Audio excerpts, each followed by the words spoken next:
The American left and their media poodles have long held up New Zealand as the model for how to properly deal with a lot of things, including COVID.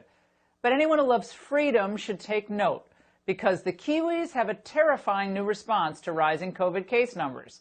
They're throwing people into quarantine camps. As part of our overall national response to this new outbreak, I am now directing medical officers of health that all cases, confirmed cases, are to be managed in a quarantine facility. Now, this is different to how positive cases were managed when we were last at levels 4 and indeed 3, and shows how serious we are about limiting any risk of ongoing transmission, even in self-isolation and including to others in the household. This will apply to any cases and also close family members who might be at risk as appropriate. A reminder, these facilities have been set up specifically and have excellent processes and resources in place to look after people with COVID-19, including health staff on site at all times, and it will help us avoid any further inadvertent spread into the community as part of our overall response. I've got a number of questions about people what do we do if someone refuses to be tested? Well, they can't now. If someone refuses in our facilities to be tested, they have to keep staying. So they won't be able to leave after 14 days. They have to stay on for another 14 days. So it's a pretty good incentive. You either get your tests done and make sure you're cleared, or we will keep you in a facility longer. So I think most people will look at that and say, I'll take the test. The left's other COVID role model, the EU, is taking equally drastic measures. They're requiring government officials to use thermal imaging cameras designed by a Chinese company, the same one that provides surveillance equipment to the concentration camps that they call re-education camps for the Uyghur Muslims. Joining me now is Victor Davis Hanson, Hoover Institution Senior Fellow. Victor, are these the type of scenarios we're going to be facing under a Biden administration? Yeah, it's frightening. I mean, here the virus started in China, it was spread from China, and now China is offering the West the methodology and technology of fascism to supposedly cure what they started. It's also bizarre because we're not in an ascending pattern. We're having 1 million tests per day almost, so we're bound to have more cases, but the cases are mostly asymptomatic, they're more younger, the death rate is going back down, the therapeutics, medicines are improving, the vaccination is on the horizon. It's not the time to double down on this lockdown, and it begs the question, why are these people doing these things? And in the case of New Zealand, they have a nation of 5 million people. They've only lost, tragically, but they've lost 25 people. That's an astounding low number to throw away personal freedom. The next question, the member for Lanark, Frontenac, Kingston. Thank you, Speaker. My question is to the Premier. In my supplemental question yesterday, I asked this government if the people of Ontario should prepare for internment camps. In September, the federal government posted a call for expressions of interest for contractors to supply, provide and manage quarantine isolation camps throughout every province and every territory in Canada.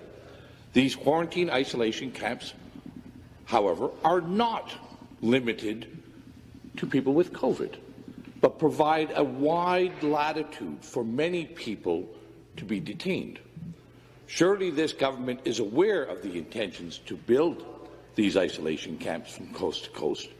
And my question to the Premier is, how many of these camps will be built, and how many people does this government expect to detain? Question. This is an order from the Canadian government for riot control agents published on September 15, 2020 by the Department of National Defence, who has the requirement for the items detailed below. Riot control agents, specifically chemical agents or tear gas, in the amount of 36,000 units to be delivered to the Canadian Forces Ammunition Depot in Dundurn, Saskatchewan by the 31st of March 2021.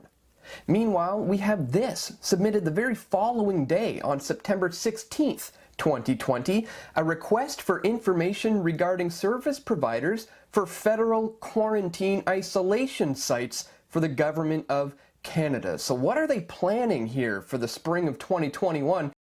Docteur Girard, avant de terminer, il y a une journaliste qui ne pouvait pas être présente ici qui demande brièvement, est-ce que des ordonnances ont été émises à l'endroit des clients récalcitrants? Yes.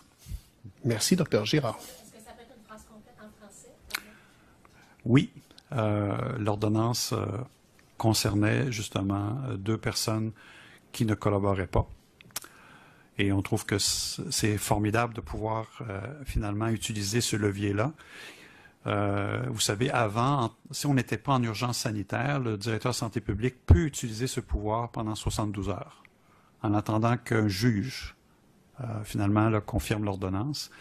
Dans le cas de la COVID-19, nous avons la possibilité d'isoler quelqu'un pendant 14 jours. Et c'est ce que nous avons fait ce matin. Et c'est ce que nous avons déjà fait dans le passé. Et on a aussi, comme on l'a fait ce matin, obligé une personne à collaborer à l'enquête. Et on l'avait déjà fait dans le passé, avec succès, et avec une collaboration extraordinaire des corps policiers. Merci à tout le monde. Passez une bonne fin de journée. Quand vous ordonnez quelqu'un pendant 14 jours à rester chez eux, là, c'est pas chez eux que ça se passe. Là. 14 jours, là, le séjour, c'est à la prison dans une cellule de détention. Est-ce que vous avez l'impression d'être dans une prison? Ben, Parce que c'est ça. Souvent, ce qu'on fait, c'est que c'est un endroit. Nous, comme on est le CIUS, en fait, a la possibilité d'offrir justement des isolements préventifs. Ça se passe finalement. C'est une disposition qui est beaucoup plus facile quand on a quelqu'un qui ne collabore pas. Puis ça devient vraiment complexe. La personne qui est surveillée, mais ouais. elle est en isolement exactement où ça peut être aussi. C'est pas nécessaire. C'est ça. Mais est-ce que c'est pas à la maison, c'est pas la, ben, ça dépend de la personne. Okay.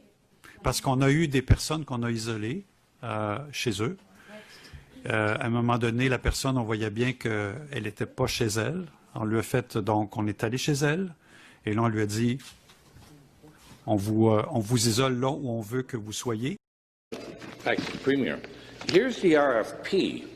And in the RFP, it uses clear language to express that these camps can be used for a broad spectrum of people, not limited to travelers. Indeed, it doesn't even mention international travelers.